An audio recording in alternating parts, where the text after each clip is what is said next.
La nostra lunga giornata comincia al Ponte del Medico di Besmorello, da cui parte il sentiero diretto al rifugio Migliorero, itinerario alternativo alla più lunga e noiosa mulattiera.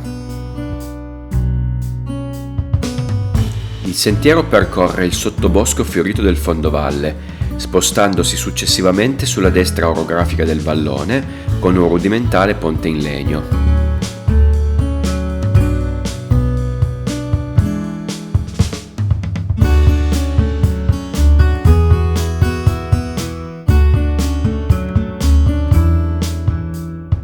Oggi finalmente si fa sul serio con una gita a oltre i 1500 metri di dislivello e infatti ho chiamato l'armata pesante con me.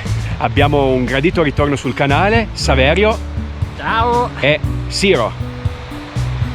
Forza che la strada è lunga. La cascata del Pisciai è un punto di interesse presso cui merita soffermarsi, anche solo per immortalarne la bellezza.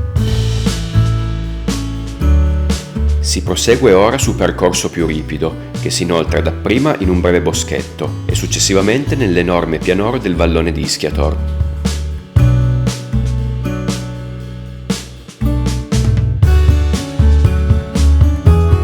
Incrociata la mulattiera, la si segue fedelmente, attraversando una splendida conca pascoliva.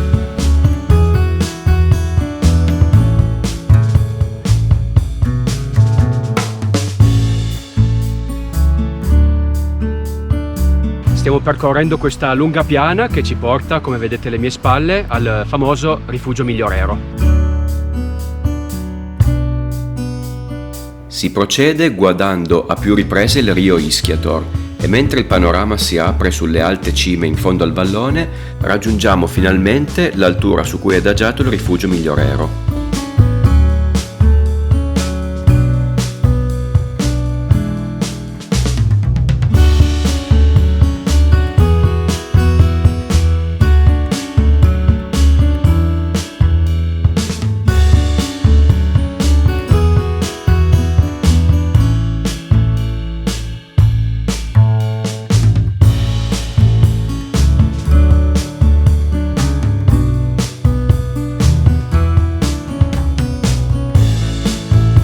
Proseguiamo oltre il lago, lasciandoci alle spalle un panorama incantevole. Come vedete ci siamo lasciati alle spalle il rifugio Migliorero e il lago inferiore di Ischiator. Ora il sentiero prosegue facendosi via via più ripido per risalire la testata del vallone di Ischiator.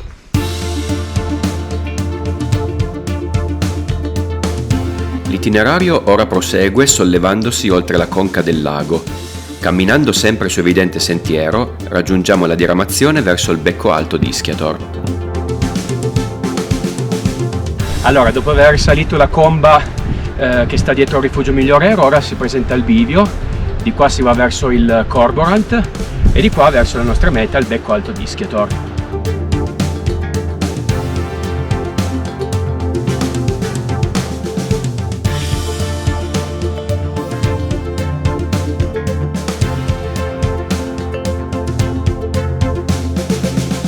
Raggiungiamo la parte superiore del vallone, ove si scorge in lontananza l'intaglio del Passo Laris. Ammiriamo dall'alto anche i due laghi mediani di Ischiator.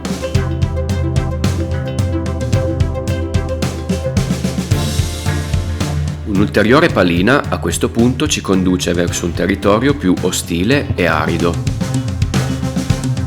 Come avete visto il paesaggio è completamente cambiato rispetto a prima, ora siamo in mezzo alle pietre e è già visibile, come avete visto, il Passo Laris, nostra prossima meta.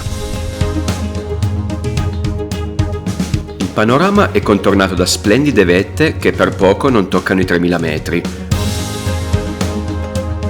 Un ultimo e ripido strappo ci conduce finalmente allo strettissimo intaglio del Passo Laris.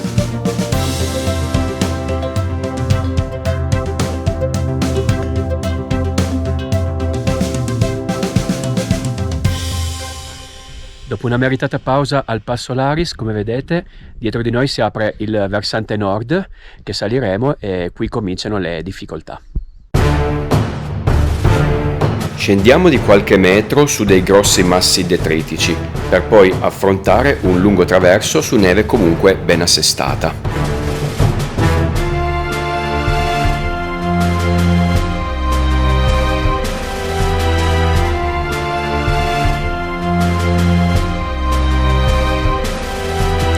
Si risale successivamente su sfasciumi instabili e friabili.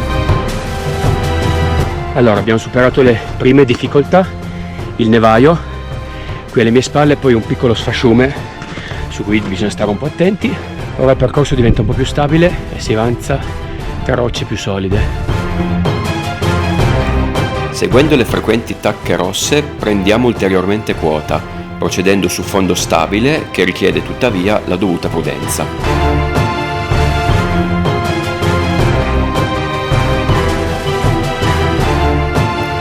Un tappo nevoso ci procura qualche grattacapo, tuttavia esso è aggirabile sulla sinistra, ne terremo quindi conto per la discesa.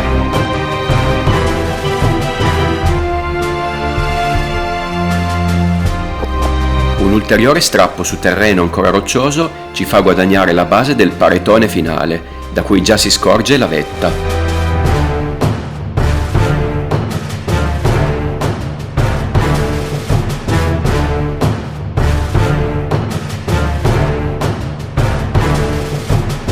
La parte finale della scalata alterna tratti aerei di facile arrampicata a tracce più escursionistiche e ben marcate.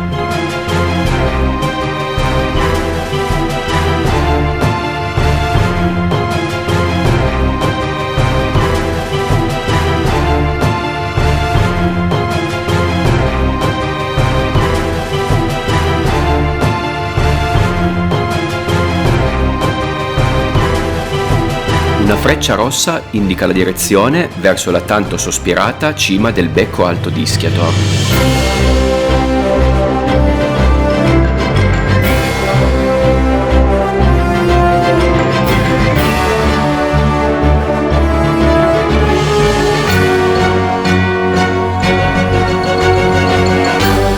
Il panorama che si gode dalla vetta è vastissimo e comprende i laghi di Rabun, situati in territorio francese, la vicina cima del Corborant, sita sul confine, e una moltitudine di monti e valli che si perdono fino all'orizzonte.